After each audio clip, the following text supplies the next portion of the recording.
Bara 2016 milkaa'ina bara 2015 argaman lafa qabsiisaa qormaataalee mudatan furuu fi xiyyeeffannoon kan hojjetu ta'uun tajaajilli kominikeeshinii mootummaa beeksise. Tajaajilichi akkaataa simannaa bara milkaa'inaa fi qormaata bara 2015 keessa mudatan irratti ibsa miidiyaaf kennee jira. Ibsicha kan kennan Ministeer Deetaan tajaajila kominikeeshinii mootummaa Obbo Kabbadaa Deessaa bara xumuramaa jiru bara 2015 keessa taateewwan gurguddoon kan keessummeeffaman ta'uu himanii jiru. Milkaa'ina gurguddoon biyyattiitti argaman keessa yeroo jalqabaa fi oomisha qamadii gara biyya alaatti erguun isa tokko ta'uu himanii jiru. Kallattii akka biyyaatti kaa'ame kanaan fedhii biyya keessaa guutuun alatti erguun milkaa'inni olaanaas argamee jiraachuu ibsanii jiru. Fedhii biyya keessaa guutuudhaan biyya alaatti hin ergina kallattiin jedhamu waggaa tokkoo fi waa'ee dura kan kaawame gara hojiitti hiikamee milkiin guddaan itti argameera. Seenaa keenya keessatti yeroo jalqabaatiif qamadii oomishinee fedhii biyya keessaa guutuu bira dabarree biyya alaatti erguu dandeenyerra. Kun milkii bara kanaa isa guddaa taasifamee fudhatamuu ni danda'a jechuudha. Qamadii oomishanii biyya alaatti erguun faayidaa dinagdee inni kennu olitti kabaja biyyaa ta'uunsaa hunda keenyayyuu kan nu boonsu ta'uusaati. Kana malees walitti bu'iinsa kutaan kaaba biyyattiitti gaggeeffamee ture karaa nagaan xumuramuunis milkaa'ina olaanaa ta'uu seerameera. Gama biraatiin bara kana akka galma guddaatti kan laalamu keessaa inni tokko waraanni kaaba biyyaa kana keessatti gaggeeffamaa ture. Waraanni hamaa lubbuu namootaa hedduu gaaga'ee fi qabeenya biyyaa miidhe karaa nagaatiin xumura argachuunsaa milkaa'ina bara kana mul'atan keessaa yookiin akka biyyaatti itti milkoofne keessaa isa guddaadha. Akkuma beekamu waraanni kun lubbuu namaa galaafachuu fi qabeenya mancaasuudhaan alatti biyyi keenya akka dadhabduu fi harka diinotaatti akka kuftu gochuu keessatti gahee guddaadha qabaachaa kan ture. Milkaa'ina gama dippiloomaasiin argamanis bara dhageettummaan Itoophiyaa itti ol ka'e ta'uu kan himan Obbo Kabbadaan keessumaa miseensa garee BRICS jedhaman ta'uun milkaa'ina gama dippiloomaasiin argame isa olaanaadha jedhu. Garichatti makamuun biyyattiin faayidaa gama dinagdee fi hawaasummaan argattu dabaluu fi kabaja biyyattiif kan gargaaru ta'uu himanii jiru. Garichatti makamuun biyyattiin faayidaa gama dinagdee fi hawaasummaan argamsiisuun dabalata kabaja biyyaafis gahee olaanaa qabaa dubbatu.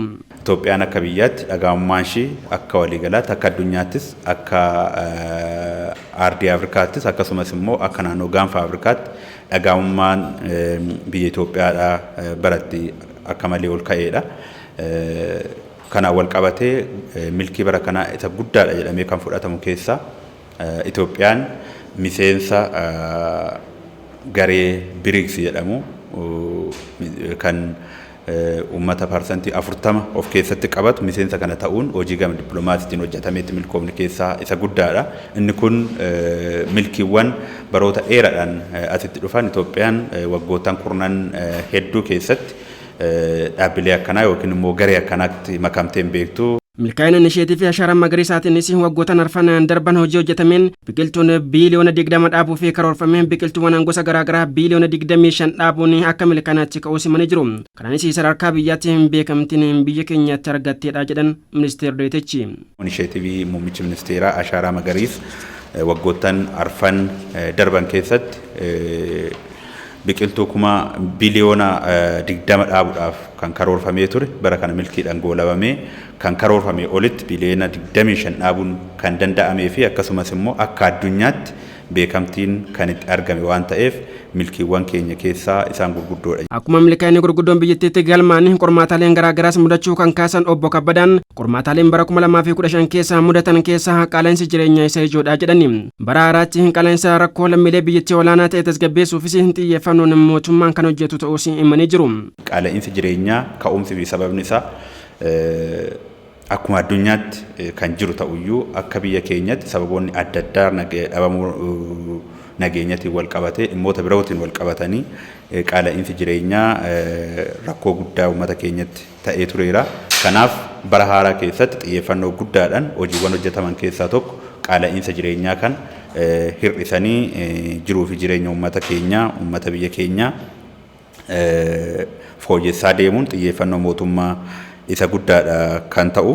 Kana malees rakkoon nageenyaa boroon wal qabatee fiinxaleeyyiin yaada isaanii fudhatamuu dhabuu fi dorgommii siyaasaanis bakka dhabuurraan qawwee kaasanii nagaa uummataa booressuun mudachaa jiraachuu simanii jiru. Baraaraattis deeggarsa uummataa fi mootummaan furmaata kan argatu ta'uu kan himan obbo Kabbadan marii biyyoolessaan eegaluunis furmaata ni argataa jedhanii jiru. Fiinxaleeyyiin biyya kana keessatti yaadni isaanii fudhatama dhabuurraan kan ka'e karaa nagaadhaan dorgomanii karaa dorgommii siyaasatiin dorgomanii yaada isaanii uummataaf dhiyeessanii injifachuu waan dadhabaniif gamaa gamasitti fiinxaleeyyiin qawwee kaasuudhaan lubbuu lammiilee balleessati kan jiranii. Inni kun bara dhufu deeggarsa uummataa dabalatee deeggarsa qaama nageenyaa fi akkasumas immoo marii biyyaalessaa fuulduratti taasifamuun rakkoon kun furamaa